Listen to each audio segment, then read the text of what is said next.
Hey, what is up, mortals? It is WASDemons here with a new video for you. Welcome to part 7 of season 1 of What If Deku Had Daredevil's Powers. Just wanted to greet you guys by saying sit back and relax, you're in for a treat. So, let's begin. The events of the previous days were a lot on the students. 3 incidents of break-ins, 2 from the villains and 1 from the press. Still, the fear they experienced didn't prevent them from being lively in class. They discussed the events of the previous day and their appearance on the news. I'm thinking of shopping out. I only joined UA so I could see girls in their nice bodies. But I'm gonna die to some ugly villain if they happen to come again. Mineta sobbed, standing on his chair. Shut up, you loser! If a few tiny attacks are all it takes to make you lose your drive, you might as well drop out! Bakugo yelled at Mineta, scaring the daylights out of the miniature boy. After a while, Mineta spoke again. You're right, Bakugo. I shouldn't give up my dream of touching beautiful girls because of villains. Thanks for the advice, he said, giving Bakugo a thumbs up. That's not what I meant, you bastard! Bakugo slammed his palms on his desk, glaring at the boy. Midori chuckled a bit. It surprised him how his class wasn't as experienced as he was to fieldwork, but they were still able to handle situations like this well. They were going to be heroes one day, so it was a good start. Izuku scanned the class, but Uraka wasn't back yet. He knew she was getting out soon, but still looked for her. When he thought of her, his chest got heavy. The events of that day still haunted him. He couldn't wonder but think if he was stronger. Maybe if he just had a powerful quirk, he could have dispatched Bakugo and helped her. But here he was now. Midori had planned to visit her in the hospital after school today. His visits were as regular as the school could let him, but Ochako didn't speak much. She just sat in bed quietly, answering when she could. He wished she could help in some way. Looking around, he took the time to notice his other classmates. The boy hadn't forgotten the issues he had to iron out with Aoyama. Did Aoyama know something about these attacks? He wondered. Deku planned to ask him after class. He noticed the flashy boy's anxious glances in his direction. Something was up. Hey Hagakure. Your hair's a bit messy. You sleep well? Izuku asked, trying to start small chatter. Yeah, not a lot. Yesterday's attack frightened me. Wait, hold on, Midori. Can you see me? The girl asked, astonished. Well, technically I don't see you. But is that special or anything? Wow, Midori, your quirk must be cool if you can see Hagakure. She's sort of invisible, Kirishima explained. Oh, well, I guess I never really noticed she was invisible since everyone appears the same. And no one's talked about her being invisible. But you have a unique quirk, Hagakure. It'll be nifty for stealth missions, Midoriya praised with a smile. Well, yeah. I wish I could turn it off sometimes, the girl replied. Before the two could talk any further, Aizawa stepped into the classroom. The teacher was mummified by his many bandages, but could still make it to class. The whole class yelled. Any average person would be kicking back and recovering from those ghastly injuries. But as the students began to realize, their teacher wasn't ordinary. Good morning, class, the pro greeted groggily walking into class. Nah, he's not okay, Ribbit, Asui said, shaking her head. Well, my well-being is irrelevant. What's more important is that your fight isn't over, the teacher said, as serious as always. His tone instantly dropped the mood in the class, with students breaking out in cold sweat. The UA Sports Festival is about to start. The students breathed a sigh of relief. They were sure they couldn't stomach another villain attack again. News of the sports festival got the class bubbling. Students talked about being scouted as sidekicks for agencies. That means you better not slack off on your training. Class dismissed, Aizawa said. After the teacher left, the students got talking. No one was to themselves. Instead, the class imagined being scouted, being in the festival spotlight, and soaking in the crowd's adulation. A typical teenage aspiration to compete and come out on top. All Midori could think of was how to make Aoyama crack. He's up to something. Or he may have done something wrong. He'll easily write it off as nothing, but his heartbeat is off. And he began to sweat once he looked in my direction. Anxiety's written all over him. While sitting here isn't going to help me find out anything. So I think I'd better talk to Golden Boy. Midori mumbled to himself in a very incoherent manner, awarding stares from around him. Damn nerd, Bakugo scoffed. My, what's a boy to do? I stand off even when I'm standing still. The scouts won't be able to take their eyes off me. Aoyama glittered. Don't you agree? The blonde asked the nervous Koda, who replied with sharp nods. Yeah, Aoyama, I think the scouts would definitely like your quirk, Midori said while walking up to him, while Koda slowly walked away, glad to fizzle out of the conversation. Oh, you think so too, Izuku? Aoyama asked, seemingly unperturbed by his presence, but Midori sensed Aoyama's nervousness peak at the sound of his voice. I do. Let's just hope no villains ruin this one. You seemed Pretty riled up in that last villain attack. What was that about? Izuku questioned, coming a bit closer. Aoyama took a slight step back. Monsieur, I don't know what you mean. The villains gave me a bit of a fright like everyone else, but couldn't stop my shine, Yuga said, glittering and striking a pose. Yeah, it did. You said something odd, like it was your fault just before that warp villain split us. What was? Izuku tilted his head a bit. I don't remember saying. Yuga couldn't finish his statement as Izuku threw another big question his way. Could you know something? Maybe. Midoriya pressed hard with his interrogation, trying to milk out whatever he could from the boy. He was trying to make something of a semblance to a connection here.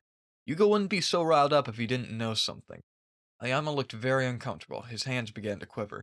Deku knew he was close to breaking him. Just one more push. Hey, Midoriya! Aoyama doesn't look so good. What are the both of you talking about? Kirishima asked, placing his arm around Izuku's shoulder. Nothing much. We were just hoping the villains don't show up during the sports festival. Right, Yuga? Izuku smiled. Yes, excuse me. I have to use the little boy's room. Yuga hurried out of the classroom, leaving Midori and Kirishima to continue the conversation. The villains won't be that stupid to show up. With the number of heroes showing up, it's a suicide mission, Kirishima assured Izuku, ruffling his hair. Yeah, I guess you're right, Midori replied thoughtfully. There was no use going after Aoyama. You couldn't get him to talk now. That meant Aoyama was going to get his act straight and his lips sealed tighter. Besides, Izuku would be drawing too much attention to himself if he kept pressing the issue, but he was sure he'd find out what was going on soon enough. Before we continue any further, I'd like to introduce you all to Honey. Honey is a free browser add-on available on Google, Opera, Firefox, Safari. It's a browser, it has Honey. Honey automatically saves you money when you check out on sites like Amazon, Papa John's, Kohl's. Wherever you shop, it's a good chance that Honey can save you money. All you have to do when you're checking out at these major sites is click that little orange button and it will scan the entire internet and find discount codes for you. It takes 2 clicks to install Honey. Now, anytime you check out, Honey will scan the entire internet and find coupon codes for you. If there's a coupon code, they'll find it. If there's not a coupon code, you can rest assured that you are getting the best price possible, and there's literally not one available. If you install Honey right now, you can save like $50 to $100 on your shopping by doing nothing. There's literally no reason not to install Honey. It takes 2 clicks, 10 million people use it, 100,000 5-star reviews. Unless you hate money, you should install Honey. The day rolled on, and soon it was past 3. School was over, and the students of Class 1A began to pack up their things to leave. Izuku slung his backpack over his shoulder. He planned to pay Uraraka one more visit at the hospital. She was going to be discharged very soon. He wanted to help her catch up on the things she missed and tell her about the upcoming sports festival. Hopefully it would lift her mood. Hey, Ida. Yes, Midoriya? So, I was going to the hospital to visit Uraraka one more time before she gets discharged. Wouldn't it be nice if we could go see her together? The class rep looked very uncomfortable. It took a while before he spoke. I don't think Uraraka would want to see me. Just go by yourself and send her my regards, Ida replied, avoiding eye contact. You don't know that. I'm sure she'll want to see you. The both of you have a lot to talk about. Come on. Izuku became a bit loud. He didn't understand it. In the beginning, they were such good friends, so why would Ida not want to see his friend when she needed him? You just don't get it, do you? I tried. I went over there. She was so scared of me. I came to the school to become a hero just like my brother. One respected and loved. That look in her eyes. It was pure terror. What's the difference between the villains we fought and I? Tell me! Ida raged with despair. For the first time, Midoriya realized how hard this was for Ida. No. Deep down, he'd been aware of the possibility that Ida could be struggling with this. His training and experience before school gave Izuku a heart that could bear something like this. He was simply projecting his strength on others. I mean, if they didn't have to go through life quirkless for a huge percentage of their life, and go through what I went through, what could trouble them? That was the thought he carried in his head, but seeing Ida break down like this reminded him of one thing.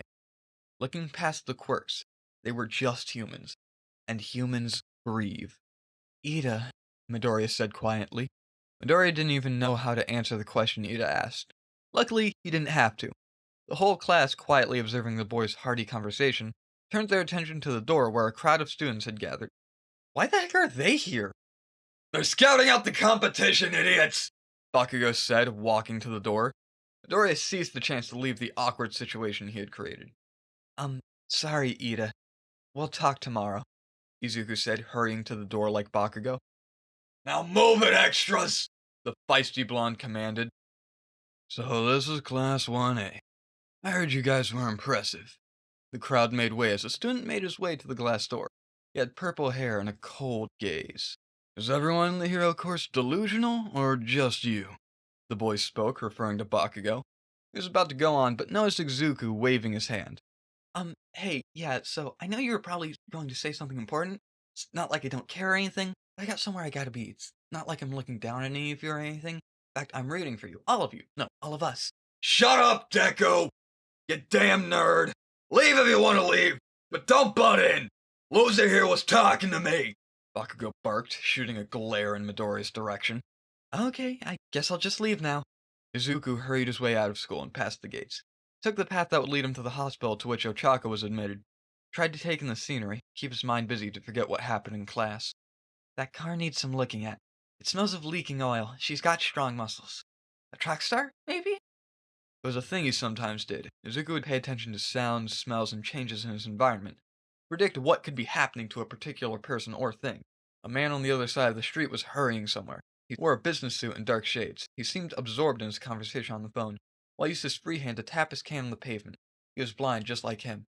Midoriya's attention shifted immediately to a dog with its owner. The boy concentrated hard. The dog was sick. The heat it was giving off felt higher than usual. Its breaths came in long, weak takes, and its heartbeat was slow. The dog's pupils couldn't focus on one thing at a time, and its tongue was hanging out.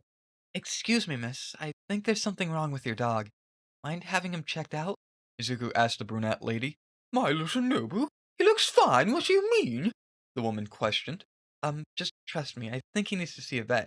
His breathing is off. He's breathing? Sure. Someone said, a bit weirded out.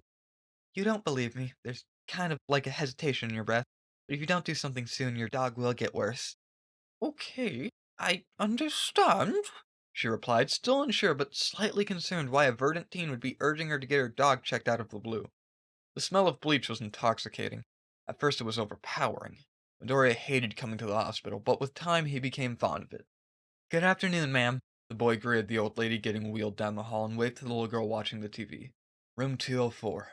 As slowly Izuku peeled open the door. He knew Uraraka wasn't sleeping even before opening the door. Instead, she was staring out the window of her ward. He wasn't sure what she was looking at. Hey, Uraraka. It's me again. Oh. Hi, Deku. She replied, momentarily glancing in his direction before she turned to the window again. How are you feeling? Izuku asked, but he got no response. It was rhetorical anyway. Deku knew physically she was better. The wounds had healed up, and her eye was no longer swollen. But mentally, he wasn't sure. His powers only went so far. So, Ida told me he'd been here. Want to talk about it? Ochako tensed up once Izuku brought his name up. She gripped her sheets tight and hung her head low. No. Izuku couldn't even dare press her. He'd seen enough emotional breakdown for one day. So instead the boy thought hard of something that could cheer her up.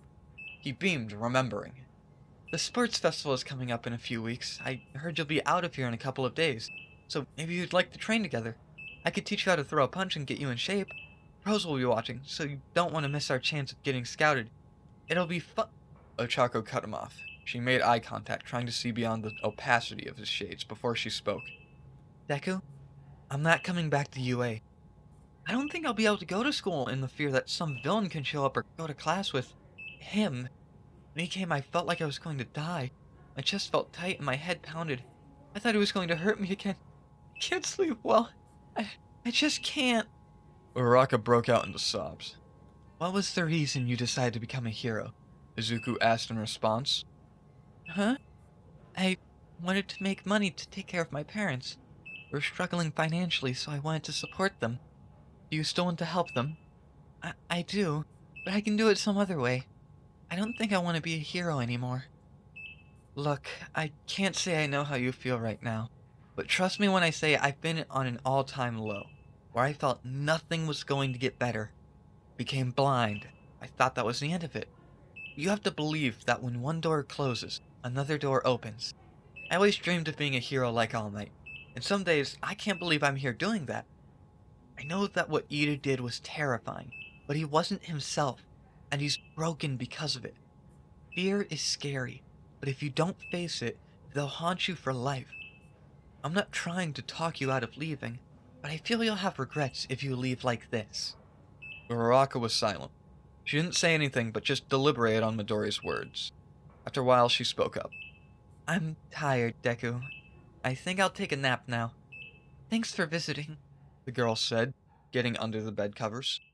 Okay, we'll talk later. He left the hospital unsure. Were his words enough to reach her?